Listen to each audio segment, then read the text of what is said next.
ಡಾಕ್ಟ್ರೇ, ನಂಗೆ ಆಪರೇಷನ್ ಮಾಡಿಸ್ಕೋಬೇಕು ಅಂತ ಇಷ್ಟ, ಹೇರ್ ಟ್ರಾನ್ಸ್ಪ್ಲಾಂಟೇಷನ್ ಮಾಡಿಸ್ಕೋಬೇಕು ಅಂತ ಇಷ್ಟ, ಆದರೆ ಹೆದರಿಕೆ ಏನಾಗುತ್ತೋ ಏನೋ ಅಂತ.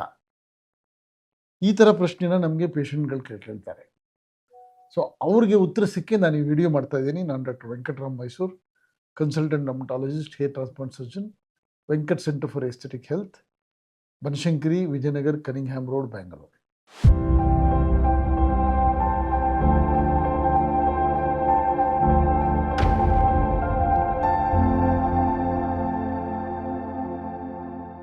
ಆಪರೇಷನ್ ಬಗ್ಗೆ ಹೆದರ್ಕೊಳ್ಳೋದು ಸಹಜ.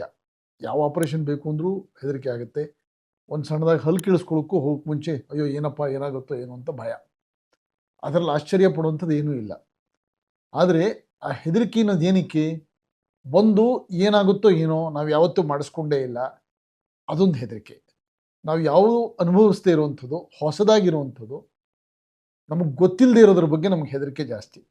ಮೊದಲನೇ ಸತಿ ಸ್ವಿಮ್ ಮಾಡ್ಬೇಕಾದ್ರೆ ಹೆದರಿಕೆ ಆಗುತ್ತೆ, ಮೊದಲನೇ ಸತಿ ಏರೋಪ್ಲೇನಲ್ಲಿ ಕೂತ್ಕೋಬೇಕಾದ್ರೆ ಹೆದರಿಕೆ ಆಗುತ್ತೆ. ಅದನ್ನು ನಾವು ಪೂರ್ತಿ ಎಕ್ಸ್ಪ್ಲೈನ್ ಮಾಡಿದ್ರೆ, ಕರೆಕ್ಟಾಗಿ ವಿಷಯಗಳು ತಿಳ್ಕೊಂಡ್ರೆ, ವೆಬ್ಸೈಟ್ ಹೋಗಿ ಹೋದರೆ, ಯೂಟ್ಯೂಬಲ್ಲೆಲ್ಲ ತಿಳ್ಕೊಂಡ್ರೆ ಅದು ಆ ಹೆದರಿಕೆ ಹೋಗುತ್ತೆ.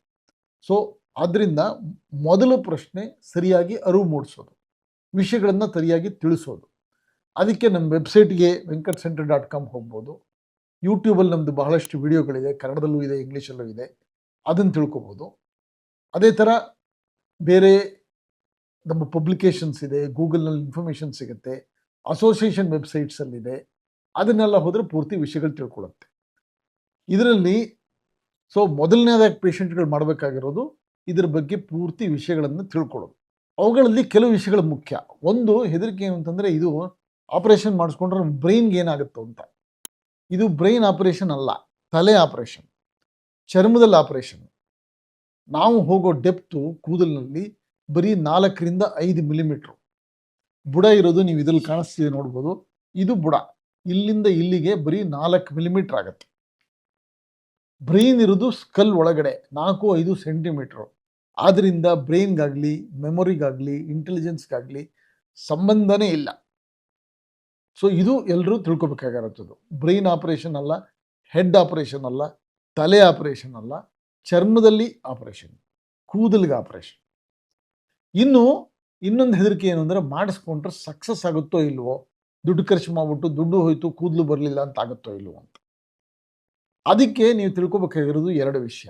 ಒಂದು, ನಾವು ಕೂದಲು ತಗೊಳ್ಳೋದು ನಿಮ್ಮದೇ ಕೂದಲು, ಇನ್ನೊಬ್ಬರು ಕೂದಲಲ್ಲ. ಆದ್ದರಿಂದ ರಿಜೆಕ್ಷನ್ನು, ಅಲರ್ಜಿ ಆಗೋದು ಆ ಥರದ್ದೇನೂ ಇಲ್ಲ. 2ನೇದು, ನಾವು ಕೂದಲು ತಗೊಳ್ಳೋದು ಇಲ್ಲಿಂದ. ಈಗ ನೀವು ಈ ಚಾರ್ಟ್ ನೋಡ್ಬೋದು, ಚಾರ್ಟ್ನಲ್ಲಿ ಸ್ಟೇಜ್ 7 ನೋಡಿ, ಇಲ್ಲೆಲ್ಲ ಕೂದಲು ಪೂರ್ತಿ ಹೊಟ್ಟೋಗಿದೆ. ಆ ಸ್ಟೇಜಲ್ಲೂ ಕಡೆಯದಾಗಿ ಇಲ್ಲಿ ಹಿಂದೆ ಕೂದಲು ಉಳ್ಕೊಂಡೇ ಇರುತ್ತೆ. ಯಾಕೆಂದರೆ ಅದು ಪರ್ಮನೆಂಟ್ ಹೇರ್. ಅದು ಜೆನೆಟಿಕ್ ಇನ್ಫ್ಲೂಯೆನ್ಸು ಇದ್ರ ಮೇಲೆ ಇರೋದಿಲ್ಲ, ಹಾರ್ಮೋನ್ ಎಫೆಕ್ಟು ಇದ್ರ ಮೇಲೆ ಆಗೋದಿಲ್ಲ. ಹಾಗಾಗಿ ಅದು ಪರ್ಮನೆಂಟ್ ಕೂದಲು. ಸೊ ನಾವು ಇಲ್ಲಿಂದ ಕೂದಲು ತೊಗೊಂಡಾಗ ಇಲ್ಲಿ ಹಾಕಿದಾಗ ಬೆಳೆಯುತ್ತೆ, ತುಂಬ ದಿವಸ ಉಳ್ಕೊಳ್ಳುತ್ತೆ. ಸೊ ಇದು 2ನೇ ಭಯ. ಸೊ ಈ ಭಯಕ್ಕೆ ಯೋಚನೆ ಮಾಡಬೇಡಿ, ವರ್ಷಗಟ್ಟಲೆಯಿಂದ ನಡೀತಿರೋದು ಇದು, ನೀವೇನು ಹೆದರ್ಕೋಬೇಕಾಗಿಲ್ಲ. ಇನ್ನು ನಾವು ಮಾಡಿಸ್ಕೊಳ್ತಿರೋ ಜಾಗ, ಮಾಡಿಸ್ಕೊತಿರೋ ಡಾಕ್ಟ್ರು, ಅವ್ರಿಗೆ ಎಕ್ಸ್ಪೀರಿಯನ್ಸ್ ಇದೆಯಾ, ಅನುಭವ ಇದೆಯಾ, ಆ ವಿಷಯದ ಬಗ್ಗೆ ಕುತೂಹಲ ಇರುತ್ತೆ. ಅದನ್ನು ನೀವು ಸರಿಯಾಗಿ ರಿಸರ್ಚ್ ಮಾಡಬೇಕು. ಈಗ ನಮ್ಮ ವೆಂಕಟ್ ಸೆಂಟ್ರಲ್ಲಿ ನೋಡಿದ್ರೆ ನಮಗೆ 4 ಜನ ಡಾಕ್ಟ್ರುಗಳಿದ್ದೀವಿ. 2 ಡರ್ಮಟಾಲಜಿಸ್ಟ್, 2 ಪ್ಲಾಸ್ಟಿಕ್ ಸರ್ಜನ್ಸು. ಎಲ್ರಿಗೂ ತುಂಬ ಎಕ್ಸ್ಪೀರಿಯನ್ಸ್ ಇದೆ. ನಾನು 2022ರಿಂದ ಮಾಡ್ತಾ ಇದ್ದೀನಿ.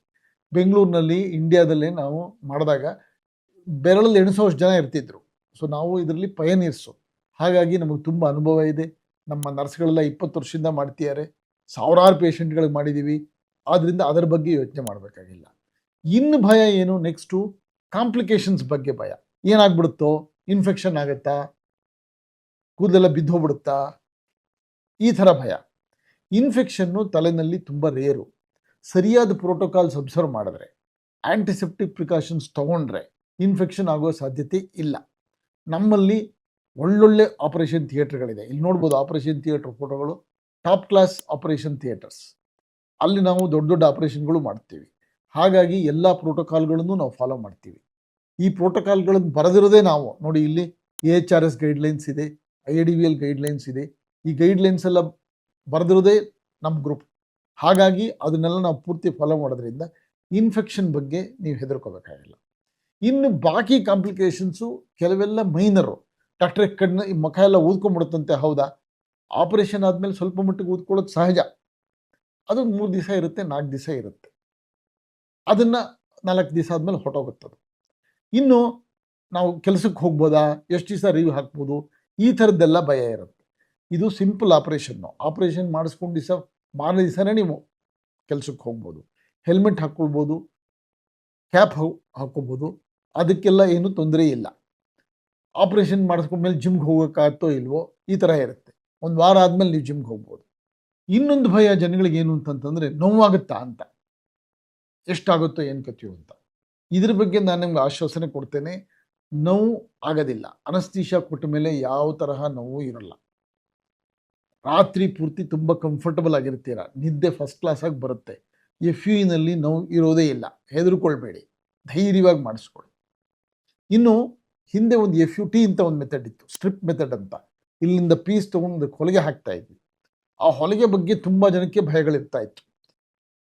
ಈಗ ಆ ಮೆಥಡ್ ಬಿಟ್ಬಿಟ್ಟು FUE, ಡೈರೆಕ್ಟ್ ಹೇರ್ ಟ್ರಾನ್ಸ್ಪ್ಲಾಂಟೇಷನ್, ಈ ಥರದ್ದೆಲ್ಲ ಮೆಥಡ್ಗಳು ಬಂದಿದೆ.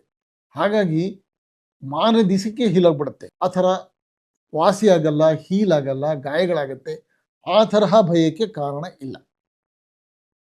ಇನ್ನು ಇನ್ನೊಂದು ಭಯ ಏನು ಅಂತಂತಂದರೆ, ಈಗೇನೋ ಆಪರೇಷನ್ ಮಾಡಿಸ್ಕೊಳ್ತಾ ಇದ್ದೀವಿ, ಇರೋ ಕೂದಲು ಬಿದ್ದುಬಿಟ್ರೆ, ಆ ಥರ ಭಯ ಇರುತ್ತೆ. ಆ ಭಯಕ್ಕೆ ಔಷಧಿಗಳು ತಗೋಬೇಕು.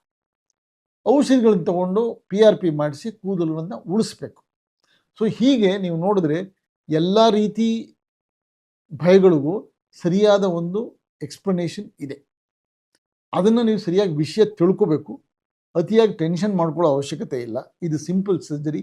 ಮಾಡಿಸ್ಕೊಳ್ಳೋ ಜಾಗ ಸರಿಗಿರಬೇಕು, ಮಾಡೋ ಡಾಕ್ಟ್ರಿಗೆ ಅನುಭವ ಇರಬೇಕು, ಸ್ಕಿಲ್ ಇರಬೇಕು, ಅದು ಮುಖ್ಯ. ನಮ್ಮ ವೆಂಕಟ್ ಸೆಂಟರ್ನಲ್ಲಿ ಅದನ್ನೆಲ್ಲ ಸರಿಯಾದ ರೀತಿ ಪರಿಗಣಿಸಿ ನಾವು ಪ್ರೋಟೋಕಾಲ್ಗಳನ್ನ ಫಾಲೋ ಮಾಡಿ ಒಳ್ಳೆ ಸರಿಯಾದ ಆಪರೇಷನ್ ಥಿಯೇಟ್ರ್ನಲ್ಲಿ ಎಕ್ಸ್ಪರ್ಟ್ ಡಾಕ್ಟ್ರುಗಳ ಕೈಲಿ ಮಾಡ್ತೀವಿ. ಸೊ ಇದನ್ನು ಜ್ಞಾಪಕ ಇಟ್ಕೊಳ್ಳಿ. ಈ ವಿಡಿಯೋ ನಿಮ್ಗೆ ಇಷ್ಟ ಆಯಿತು ಅಂತ ಅಂದ್ಕೊಳ್ತೀನಿ. ಈ ಥರದ ವಿಷಯಗಳು ಇನ್ನೂ ಬೇಕಾಯಿತು ಅಂತಂದರೆ ನಮಗೆ ತಿಳಿಸಿ. venkatcenter.com ಹೋಗಿ ನಮ್ಮ ಯೂಟ್ಯೂಬ್ ಚಾನಲ್ ಸಬ್ಸ್ಕ್ರೈಬ್ ಮಾಡಿ, ಶೇರ್ ಮಾಡಿ. ನಮಸ್ಕಾರ, ಧನ್ಯವಾದಗಳು.